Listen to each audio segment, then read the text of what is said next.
And we're live. Welcome everybody here to the Lakers Lounge. I'm Anthony Irwin, joined by a unnamed cognac sipping Aaron Larsoul. You can look at the topics that are going to be on the show. By the way, today, there was no. Sorry to there. interrupt you, but there was no sipping. This is going to be. I have a feeling this is going to be a guzzling, not a sipping. Gulping. Yeah. It's like a blue whale going through a group of plankton is how Aaron and such. Is how he is going to be. By the way, I'm okay if this show just turns back into Orca facts instead of me having to dodge Lakers trade questions. I'm fine with that, man. So I guess we could talk about this later, but like my algorithm on Facebook. So essentially what I did back during the last election cycle was I went and liked a whole bunch of orca accounts and killer whale accounts and like nature accounts, right? To like spam the political people out of my timeline, right? And it worked. It's great. Is that the genesis of all of this? I was sick of fair enough, racist Uncle Bill, like in his takes or whatever. So I was just like, I'm going to like move you out of here, get you out of the paint with some killer whales and stuff. Okay. And now we're heading into another election cycle, and I'm like, man, I might need to like triple down because somehow, some way, those takes find their way into my life. But orcas are gnarly. Is what I was like where I was heading with all of this. Let's stuff. Just keep like going. Let's just keep going. The stuff another hour of this, I'm with it. Like they take down like bottlenose, Flipper the dolphin. His name is Flipper. I guess, Flipper. Sure, yeah, that dude gets murked by orcas all the time. It's just a thing. Dolphins are really smart too, right? Aren't dolphins? Yeah, well, orcas are like orcas are dolphins. They're a member of the dolphin family. So they're like these really, really, and they always say like, man, I wonder what would happen if an orca and a great white shark got into it, like one-on-one. I'm like, orcas eat great whites regularly. That's a thing that happens all the time because great whites are like a third of, a big male orca size. But anyway, good try there. That was a solid attempt. Today on the show, we are actually going to be talking about last night's game. We're recording this on a Monday afternoon. And the reason, by the way, Aaron is here on a Monday afternoon. I don't know the answer to this. I was going to ask myself. The reason he is here is because he is the consummate professional and teammate. And anytime I message him, hey, would you mind recording this day, whatever, his response is almost always, yeah, sure, whatever, let's make it work. And the reason is this week we have Jovan Buha coming on the episode tomorrow. Ooh. He and I are going to be talking about all the stuff that has been going on of late. The People's Champ. Then the People's Champ. Yeah. Wednesday's episode is going to be reaction to the game tomorrow night against the Clippers. So that'll sit in your feeds there for Wednesday. And then Thursday, we are going to be hopefully having Jake Fisher of Yahoo on to get even more. All right, I got bumped for Jake Fisher. All right, okay. What's that? I got bumped for Jake Fisher. So I mean, all right. Hey, look, man. It could be worse. I mean, yeah, it could be worse. Okay, yeah, all right. I mean, you could sit in on the conversation with us if you want, and just sit there and drink. I'm all set. Heavily. I am all set. No, that would not be good for me. So if you guys are looking for a place to get all of your trade intel and trade rumors and all the trade speculation, this is the place right here, the Lakers Lounge. So hit that subscribe button, hit that like for button. Today.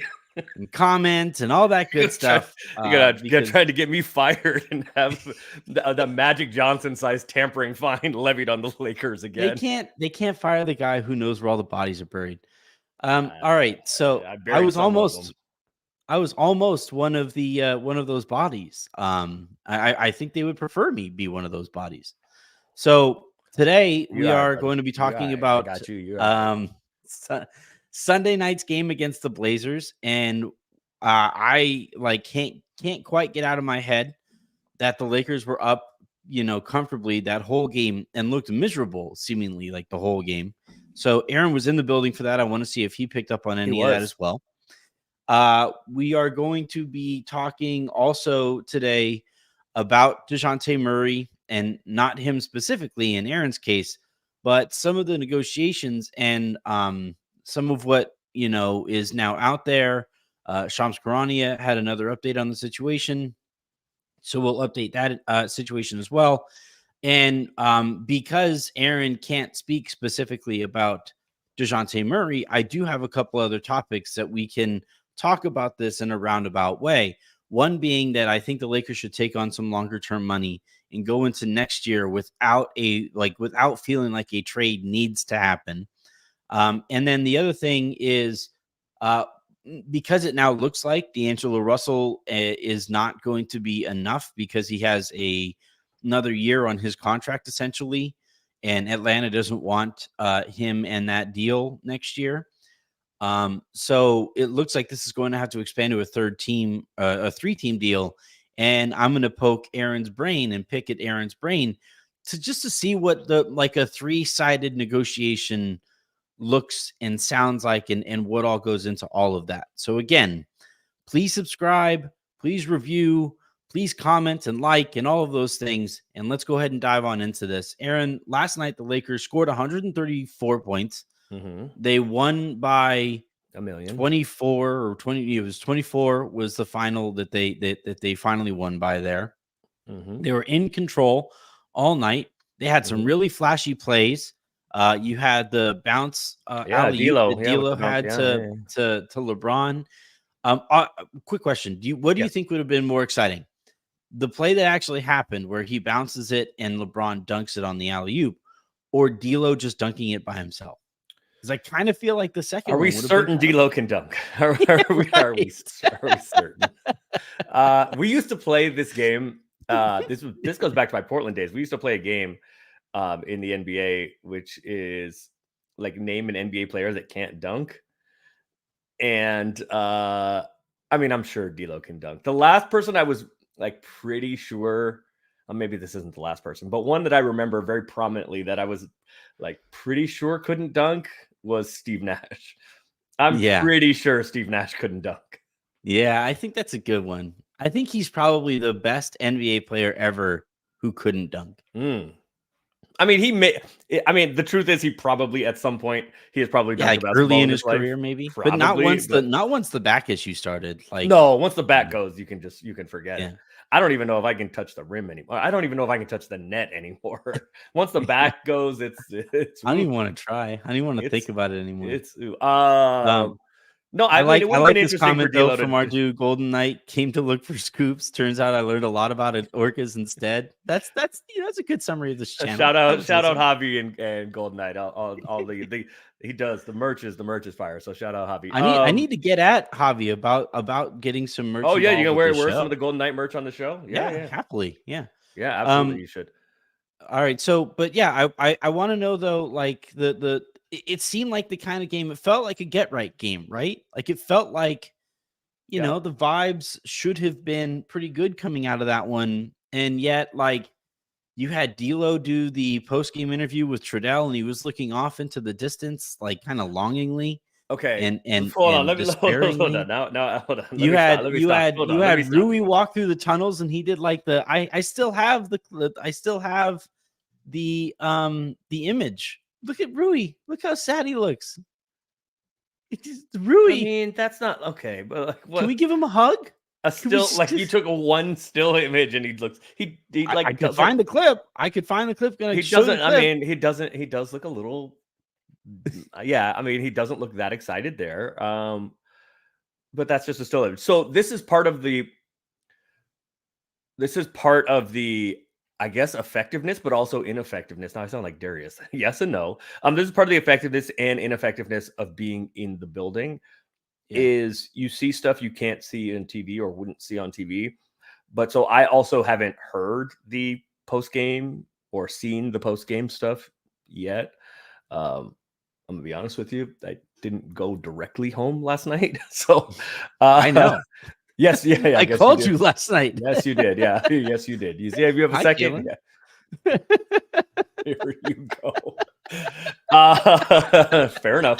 The truth is the truth. So the thing about excuse me, the reason why I wanted to stop you is because like the D'Lo thing where he was like however you said he was with Trudell.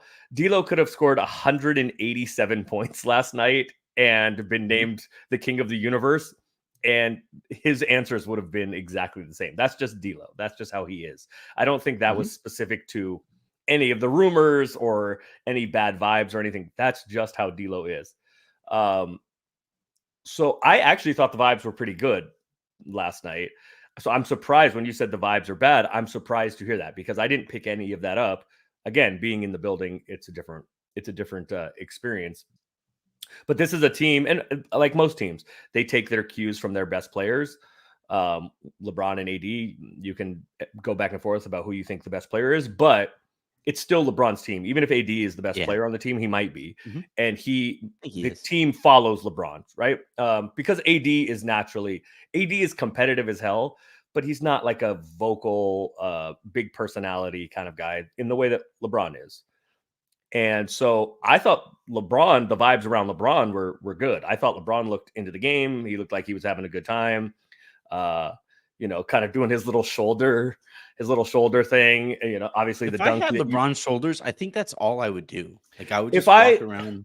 If I looked like LeBron James with my shirt off, you would never catch me in clothing. I would wear like compression shorts and a bow tie to church. You would not catch me in. Yeah, I'm like, especially at 39. Here's the clip of Ruie that you are alleging that I am. No, I'm not alleging anything. Here's the clip that you were saying that I'm lying to the people about. No, yeah. Look at it. It's a 2-second clip. I'll show it again. That was pretty clear. You see, it's. Yeah, I mean, yeah, okay, yeah. He just looks kind of, I don't know, stoic maybe, or like just even. Yeah, I'm gonna see if I can grab an image of just like the very end of it. And like, look, normally when Ruie throws up like the LA, there's like a real like, glint in his eyes. Like, well, I will. So the first time I had never met Ruie, I first met Ruie when the Lakers traded for him. And then he flew in. He, you have to have your MRIs and all of your a physical and everything. And so he came to the game. He didn't play that night, but he came to the game, and I met him in the patio in the back. And ever since, like, he does, I will say this to your point, he generally is like a pretty smiley, pretty like upbeat guy, and it doesn't show that in the clip. But I don't think we can take anything necessarily. Here's what he looks like at the end of the clip. He's just so sad. What Ruie, are you? He doesn't look sad. He just looks. Wait. You won by 24 points. What you started? This is Photoshop. You've been photo. This is tinfoil hat Anthony. You've been Photoshop. So I was when you said when I first came into the StreamYard here and tinfoil hat Anthony. Is that what you're saying? I like tinfoil hat Anthony. Didn't you know that pictures and video could be altered? Photoshop Anthony. When I came into the Lakers lounge here, and we were looking at you had the topics up to what we were going to talk about today, and you were like the vibes. I was like, I thought you meant the vibes were good, because I thought the vibes in the building, at least the vibes were good yesterday. So I was surprised, and I'm interested to hear like your evidence other than one Zaprudered Photoshop picture. I mean, like I can keep going. I still have like, here's LeBron talking after the game. Roll the last 5 games, 34 points, 8 assists tonight. What are you seeing from him out there? Just being aggressive, looking for a shot, and we continue to try to find him, especially in transition. Where the defense is flattened and he's like trailing. He's shooting at a high clip right now, and it's good. It's definitely really good. And like he just keeps going from there, that's LeBron. What are you talking about? That is just how LeBron answers questions. The fact that he's like looking down, he's like, yeah. This is Anthony Irwin, body language expert. I mean, look again. They won by 24 points at halftime. They were up by 13. They were all walking to the locker room, and like it was like they were walking back there to see some like loved one who was sick on their deathbed. Like, it was crazy to see the vibes that and by the way, like, you're talking about like being there in the building, right? Like, Harrison spoke last week when he was on the show about going to a game and sitting there and seeing some of the vibe stuff. And like, he said, like, he didn't see Darvin and LeBron basically interact at all, or LeBron like went out of his way on a couple occasions to not interact, like sat away from timeouts to not have to hear like Darvin Ham talk. So the point and the reason I'm bringing all this up is because we're heading into yet another trade deadline here where you get the sense that everybody knows that a trade is coming, and it's a trade of a core player. It's a trade of a starter. It's a trade that, was kind of planned out in the off season, and they've all tried to like get here and be professional until that trade is finally and kind of mercifully made. And I like the reason that I'm saying all of this is that like I think one thing that should be a goal here in this trade season is, I think, to take on like whether it's Murray, whether it's, I think Rozier has a couple years left on his deal. Brogdon is expiring, so I don't know like if he really fits this. No, he's not expiring. He has next year too. He has 2 years and $44 million on his contract. But like, what I would like to see the Lakers have going into next season, because it obviously can't happen this year, is go into a year where it isn't like anticipated that a starter is going to get traded. Starters get traded. It happens every so often. But for the last few years, these deadlines have been, and these seasons have been almost defined by moves that either have to happen or are going to happen like going into the season. For 2 years, it was Russell Westbrook, right? Where it was such a disaster so quickly with Russ that like you went into that trade deadline season like, all right, they got to move off of this. This can't continue. They make the decision to bring him back, but it wasn't like a commitment to Russ. The thinking was, well, they didn't think that they could save that season, so they'll go ahead and see what they could get for him in that summer. And then they didn't move him in the summer, and you went into that following season like, all right, well, eventually they're going to trade this guy. And like they did, and they did go on the run afterward. But now this year you went into it like, D'Angelo Russell signs his new contract with the Lakers. He waives his no trade clause right at the beginning of it, which is pretty unprecedented. And you headed into this year with the sentiment that, yeah, the starting point guard probably is going to get moved. It would be kind of surprising if he is on the roster beyond the trade deadline. And I just don't think that's a very I just don't think that is a very productive culture for a team to continue to have to deal with now for years on end.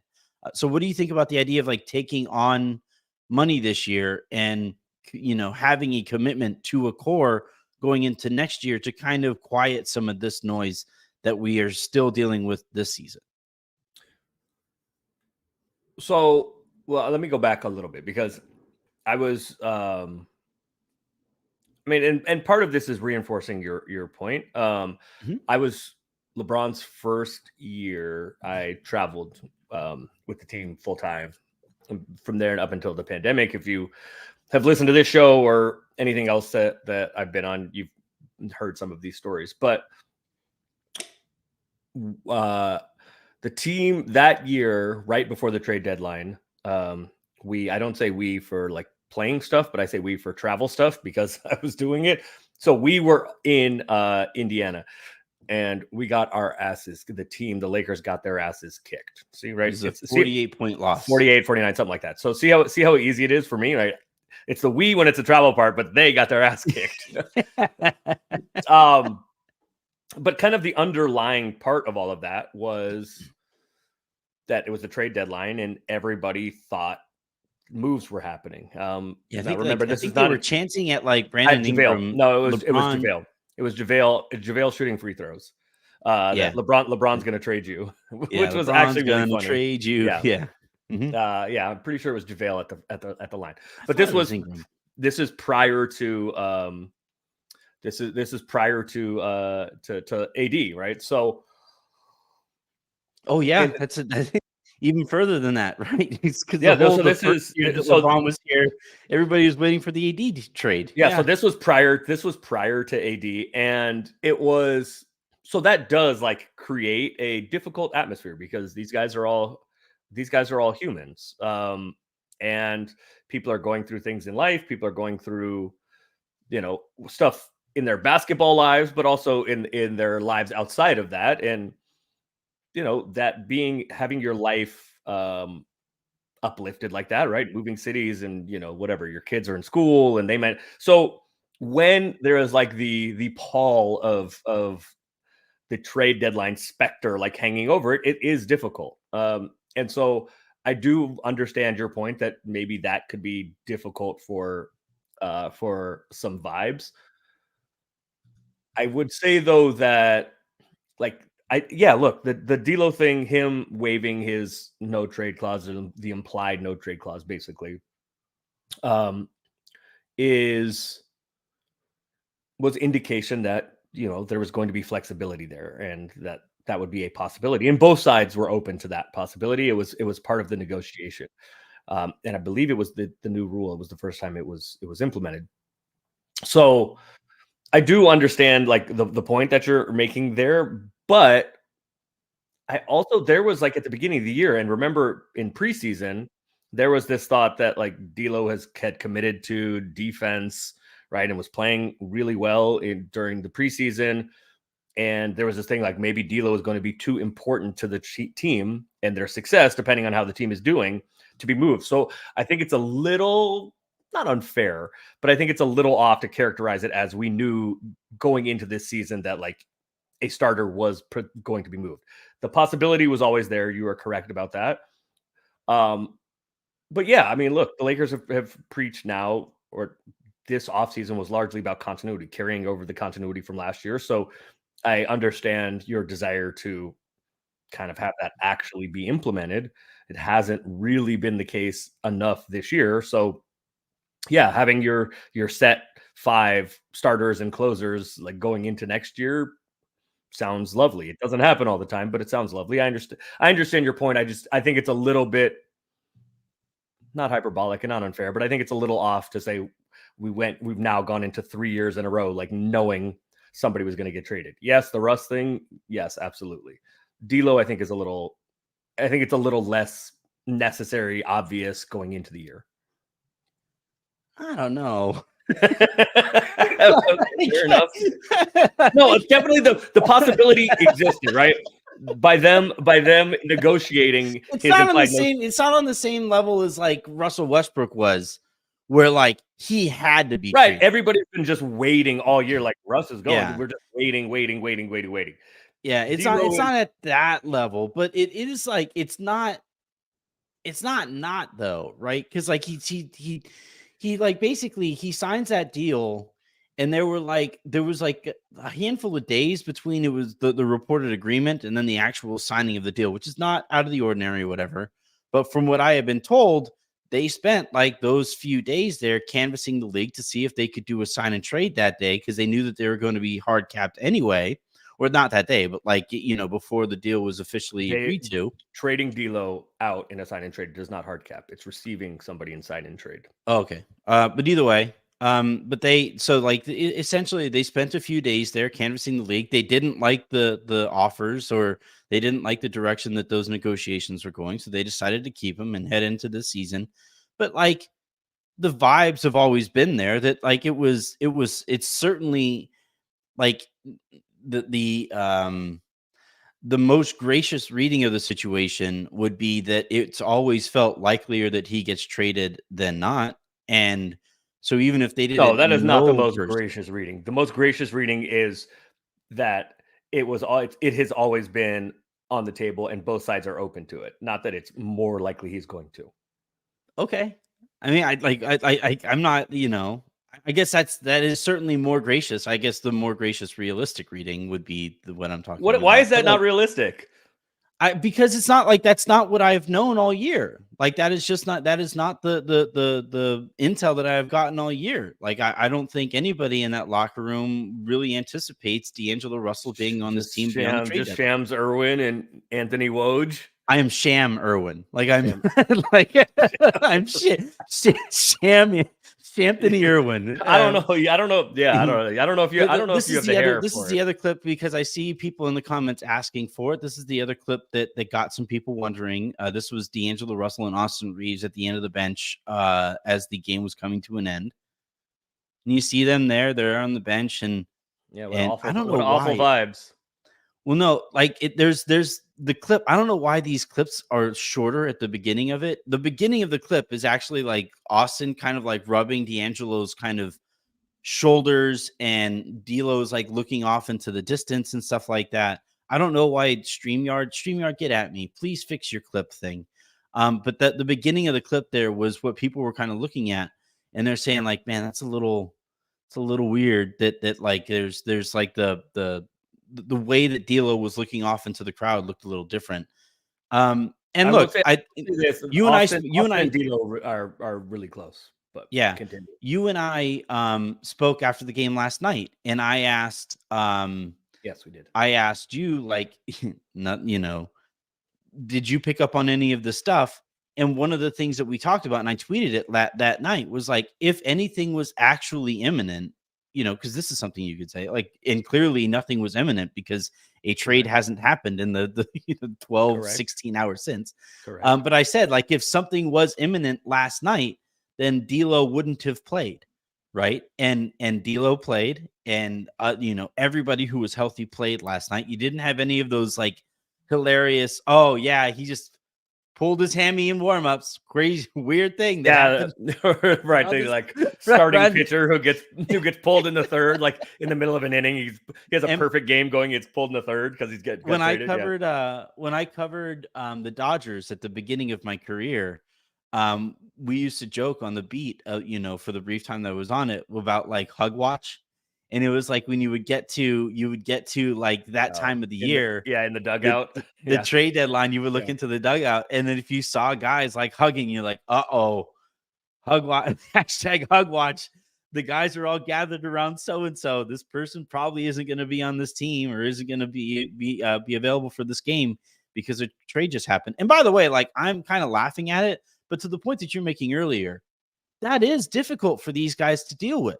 Right? Like it is like these are human beings, and they get paid an inordinate amount of money in part because of the anticipation and the expectation that this is a part of your lifestyle playing in this league.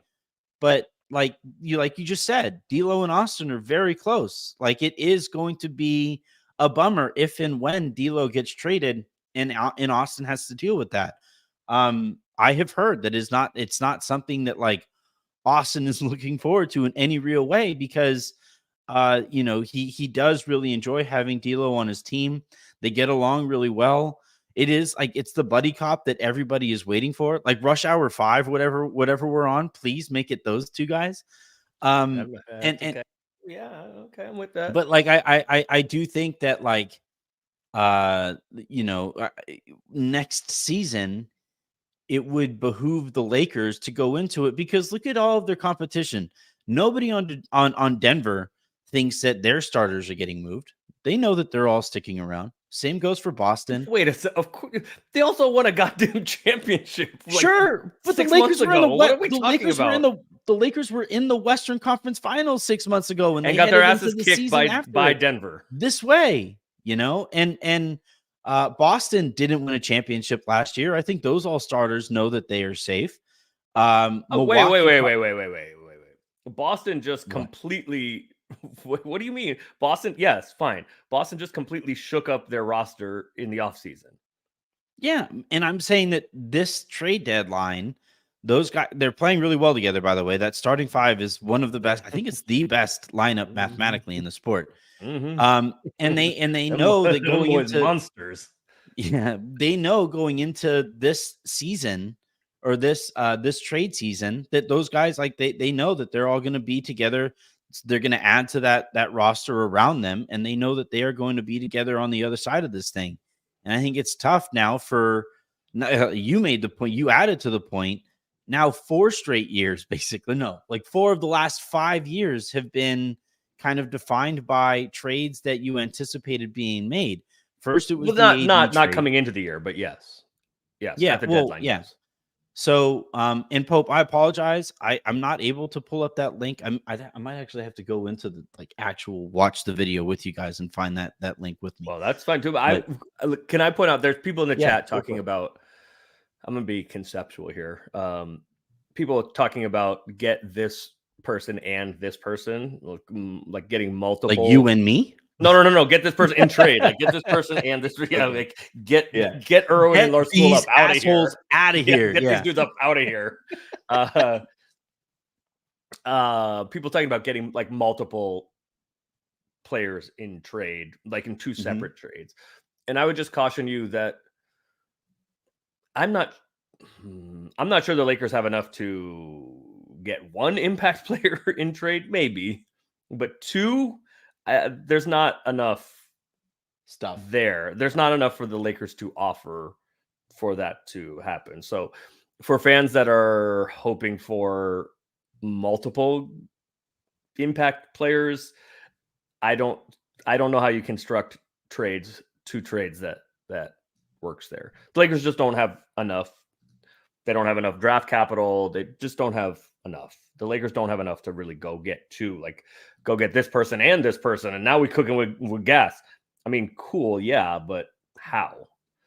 I mean, all of your trade machine. Yes. Anthony sent me another one today. And you told me to touch grass. It's raining outside right now. I cannot touch grass. You need to touch grass anyway. So I would just ask you for whatever you're doing in the trade machine, always ask yourself, why would the other team do this? And okay, the Lakers go get this guy and this guy. Okay, how?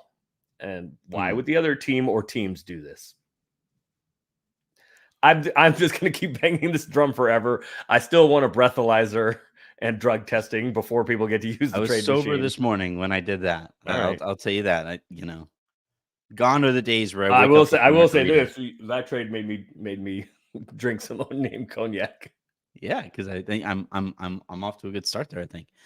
All right. Why would the other 2 teams do that? Here's the clip that actually made people think about it. I actually did play the wrong clip before. Here's the actual.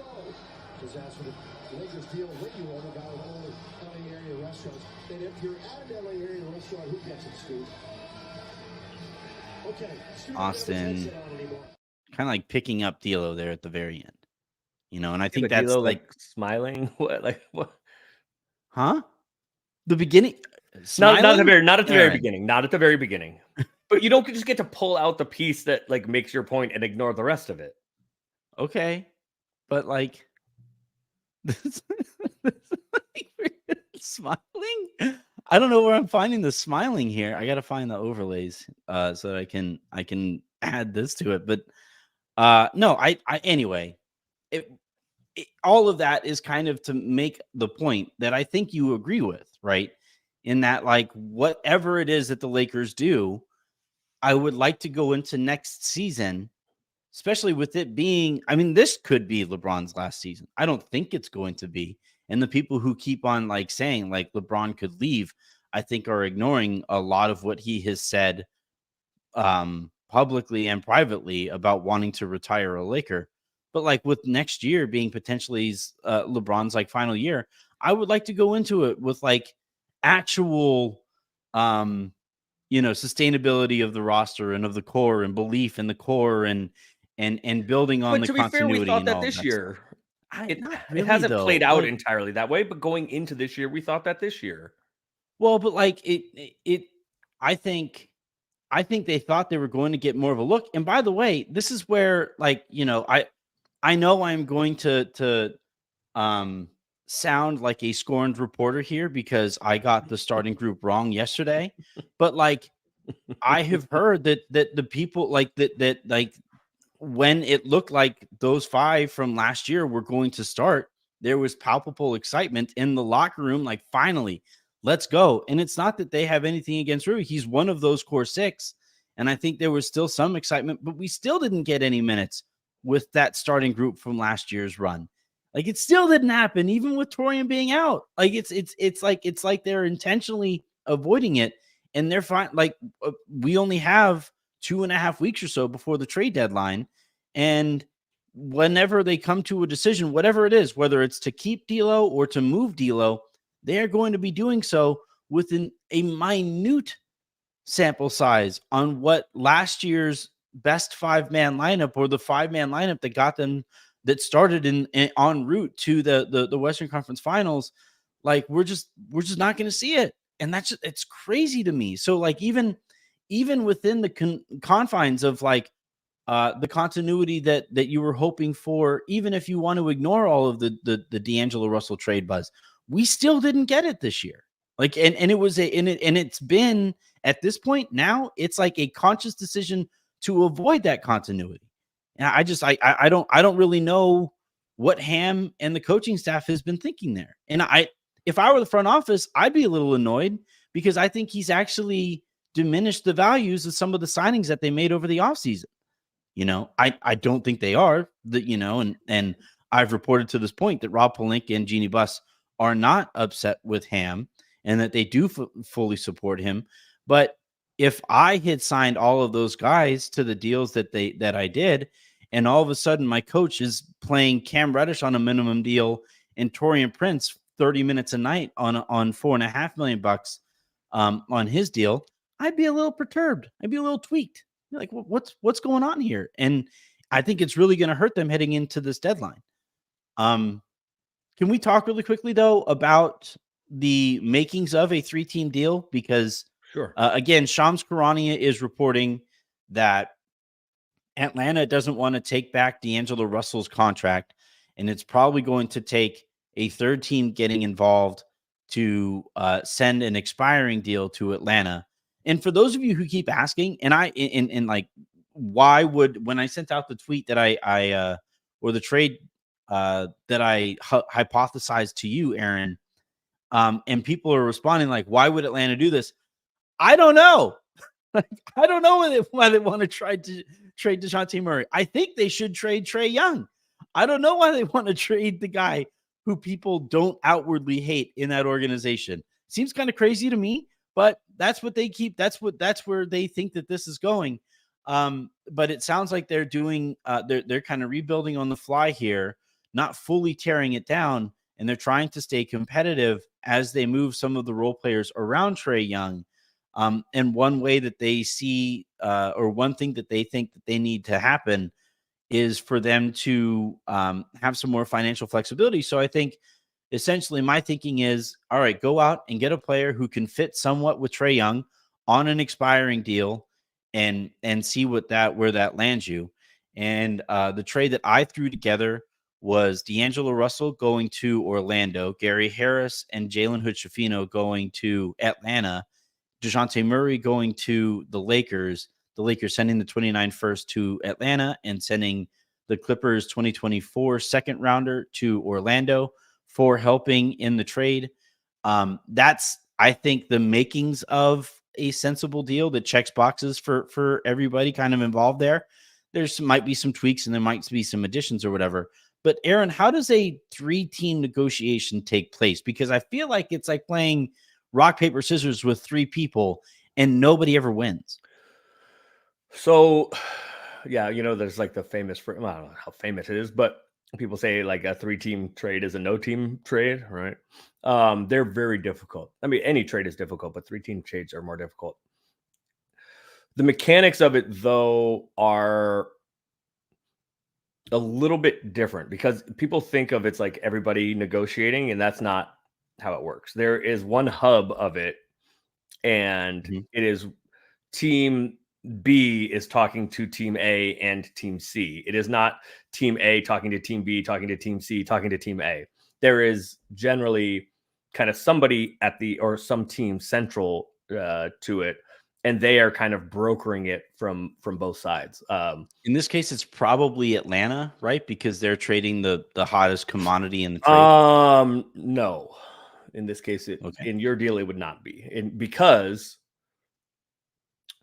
the team that is trying to make the move has to Make like it work for the basically a other 3-team team. trade is basically a 2-team trade, and then one of the partners doesn't want something that is on like a 3-team trade is like it's generally between team A and team B. You know, team A wants something from team B, but team B doesn't necessarily like. So the way it works is team B goes back to team A and says, go find this, or go, if you can get from team C, if you can get whatever from team C, then we'll do it. So it'll be team A that is at the center of it, negotiating with both sides. Okay, we have this. Can we get this? Okay, well, if we can get this, team B will, then we can get what we want. So it is somebody, in this case, in your construction, it would be in your hypothetical, it would be the Lakers that were dealing with both sides, trying to get stuff to satisfy Atlanta from somewhere else. Yeah, so essentially, the team that is acquiring the top piece then is like convincing the two teams to help them acquire that top piece, right? Yeah, I mean, they are saying, in your scenario, the Lakers are saying to Atlanta, this is what we want. Well, what will you do to get that? And they're saying, we don't want what you have, but if you can get this, then we'd be open to it. Now it's up to the Lakers to find out how to get that. So it's like two separate negotiations, right? In your scenario, the Lakers are having negotiations with Atlanta and negotiations with Orlando separately, basically. And Atlanta's like, oh, yeah, we'll do this if you can get X, Y, and Z. That's how that works, which is why it's really difficult, because you have to pull off two separate deals basically and then combine them. Yeah, and that's why, like, and look, I'm just going to say this. This is not reporting on my end. This is just me kind of reading tea leaves. Look at you getting so big with your capital J journalism that you have to try to be very clear for the aggregators. I mean, I just, now that it does happen, and I have been taken out of context before, I do have to be somewhat careful here. How many Twitter followers have you gained over the last however long? I think I've gained like 2,000 in the last week. Oh, okay. Okay. Which is half. I think that's half as many as I have to begin with. But so here's what I'll say though about like Dejounte Murray, the Lakers, Atlanta, this now having to expand to a 3-team trade. Historically, and I'll explain why here in a second. Historically, the trades that the Lakers eventually make are not the trades that we see coming, and the trades that we see like bandied about for weeks on end, right? And the reason that is, it's like I don't levy this criticism against him because it makes my job more difficult. I levy this criticism against him because I think it's too thin of a front office. But essentially, with Rob Pelinka as the vice president of basketball operations and the GM, and I think Jesse Buss is the assistant GM, right? Do I have that right? Or is it Joey? Whichever is the older one is the assistant GM. Continue.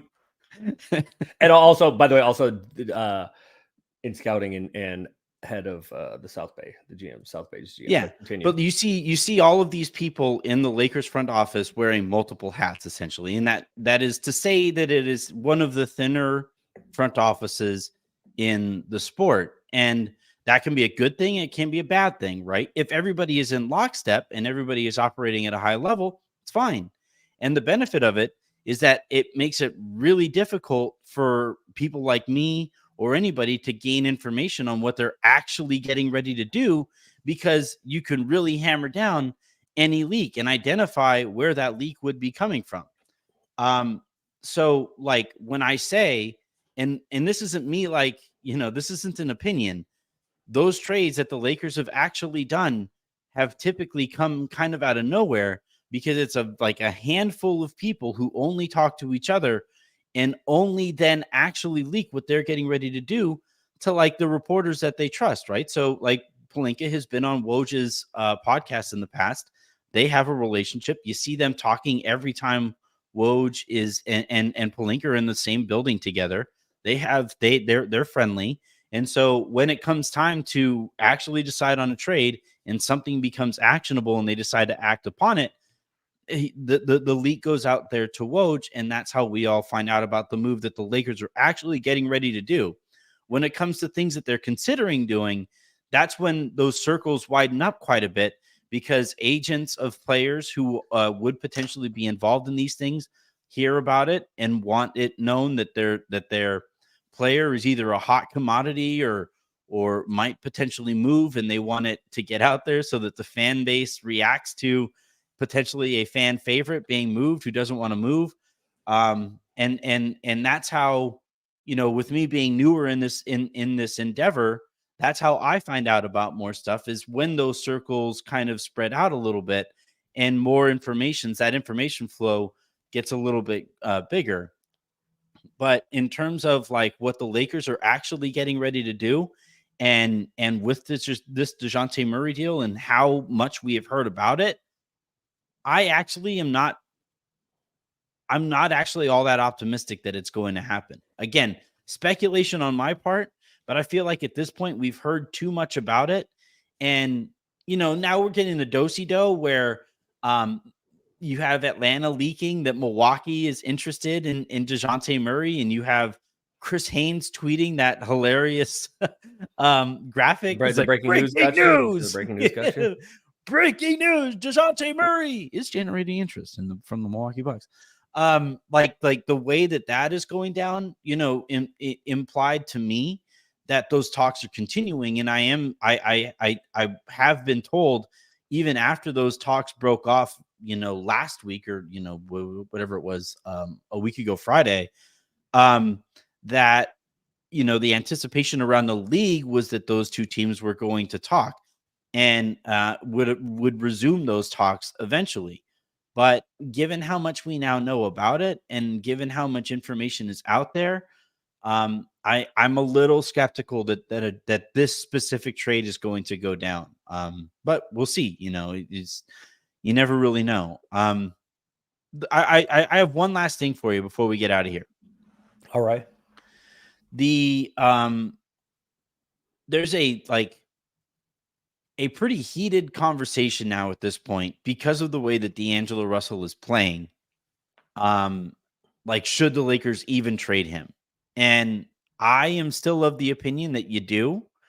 I do think that there are there are some people in that locker room who would be happy to have him back, especially now that he's kind of playing in a way that makes him more productive next to LeBron and AD. But I'm curious, how much does the way a player is playing heading into the trade deadline, how much does that actually impact their value? Because you always hear it's always like a joke, oh, so-and-so is really helping their trade value with this game. But I feel like at that point, if a game is actually swinging trade value, that's bad process on the team that's doing the evaluation. Yeah, depends how established in the league somebody is. Depends what kind of track record they have. Yeah, in D'Lo's case, not at all. Stud. I mean, I think that's what you're getting at, right? In D'Lo's case, not at all. It doesn't the NBA at large knows who D'Lo is. D'Lo has stretches where he's a very, very, very, very, very good offensive player. And he is having one of those stretches now. He also has stretches where he floats around and he doesn't do anything on defense either time. So the league knows who D'Lo is, if that's who you're referring to. But yeah, very little. If it's somebody that has changed something, if it's a new role, or where you could, that's a good point, where you could envision if there's a reason for the uptick, right? If you can envision somebody because players do get shown off basically or highlighted for trade value purposes, that happens, but not when you're as established in the league as D'Lo is. If it's younger guys in Murray, for that matter. Correct. Yeah. If you're a younger guy, like there's a lot of rumors out around about Kuminga from the Warriors, but he's in his third year in the league. Like he's playing a bunch more now in a different role. Like, so that kind of thing does happen. But like the way D'Lo is playing right now, if that's who you're referring to, has no impact on his trade value at all. A new role or a younger player who is less established in the league, playing more minutes so other teams can see what he could possibly do in those minutes. It goes the other way too. Like teams will hold guys back because they don't want to expose them for doing things they can't do in a larger role, because that's going to diminish their value. But for people as established in the league, as people the Lakers are potentially trading or potentially receiving in trade, how they're playing right now has nothing to do with it. So in this hypothetical, or with that in mind, Miles just started walking. So his trade value way up right now, because he's literally doing something he has not been able to do his entire life. Actually, it's a little lower because it's lower because that means he can get into more shit. That means I have to be more attentive as a parent / guardian / babysitter. So no, that lowers his trade value. No way. No way. It is adorable though. Like he's such a lazy baby that like he'll take 2 steps and then be like, we're good here. I showed y'all I could. Now I'm done. Yeah. And then we'll take out the phone and we'll video all right, come on, Miles, do it. Nope, not happening. You and I have different videos on our phones, brother. I bet you have people walking in your phone. It's just like you're looking at different things while the subject is walking. It's not a lot of walking. It's not a lot of walking. It's a lot of making mac and cheese. It's a lot of... I do have a lot of food videos in my phone. I do a lot of mac and cheese. You are correct about that. All right. That is going to do it here for this episode of the Lakers Lounge. Shouts to Aaron for being flexible and hopping on here. As you always are. If you guys enjoy Aaron and me talking, hop on playback and catch All Access Lakers, where he and I will occasionally watch games together. Make an account there. That is playback.tv/All Access Lakers is where you can catch that. I had Shub on the show last night. He's also somebody who does that with us there. Shub was great, had a blast. A lot of people really seem to enjoy Shub's appearance. So Shub's funny.